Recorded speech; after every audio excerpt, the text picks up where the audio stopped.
చనిపోతే ముగ్గురు ఆడపిల్లలు, అందులో ఆమె పెద్ద ఆవిడ డబ్బులు పంపించి ఆన్లైన్లో వీడియో కాల్లో అంత్యక్రియలు జరిపించడం ఎంతవరకు కరెక్ట్ అంటారు?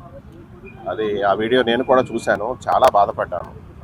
ఇంత దారుణం అయిపోయిందా బంధుత్వం అనిపిస్తుంది.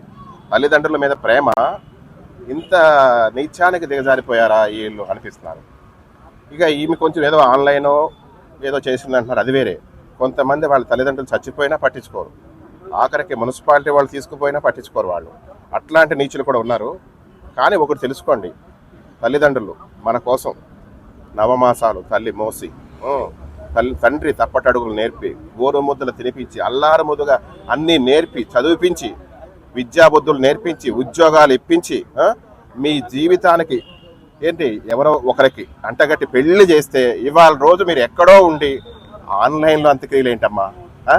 దయచేసి ఇంకా ఫ్యూచర్లో ఎవరైనా సరే ఇలాంటి ప్రవర్తనకు మాత్రం ఇచ్చేయకండి. మీరు ఎక్కడున్నా, విదేశాల్లో ఉన్నా, ఎక్కడ ఎంత దూరంలో ఉన్నా, మీరు ఎన్ని కోట్లు సంపాదించుకున్నా మీకు జన్మనిచ్చి ఈ ప్రపంచాన్ని మీకు చూపించారు. అట్లాంటి తల్లిదండ్రుల కోసం మా పిల్లలకు కూడా అదే చెప్తాం. మా పిల్లలకు కూడా నేను అదే క్లాస్ వీక్తాను. ఎందుకంటే వాళ్ళు లేకపోతే మనం లేము. కనుక మీరు ఎక్కడున్నా సరే తల్లిదండ్రులు ఆ పరిస్థితి, వాళ్ళ ప్రాణాలు పోయే టైంలో కూడా మనం లేకపోతే ఎట్లా? దగ్గరుండి వచ్చి వాళ్ళ కార్యక్రమాలన్నీ అంత్యక్రియలు కానీ వాళ్ళకి ఏముంటాయో, వాళ్ళ కోరికలు ఏముంటాయో, మన కోరికలన్నీ తీర్చిన వాళ్ళు.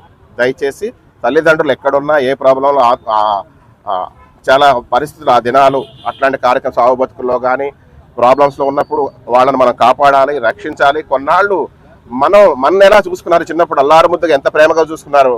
వాళ్ళ లాస్ట్ టైంలో ఆ వయసులో వాళ్ళని ఆనందంగా పంపించడమే మన బాధ్యత అని తెలుసుకుని వాళ్ళ కోరికలు తీర్చడమే కన్న బిడ్డలుగా మన బాధ్యత అని తెలుసుకోండి. దయచేసి ఆవిడెవరో ఆన్లైన్లో చేసిందంట అంత్యక్రియలు, అట్లాంటివి మళ్ళీ ఇంకెప్పుడు ఎక్కడ ఇలా జరగొద్దు.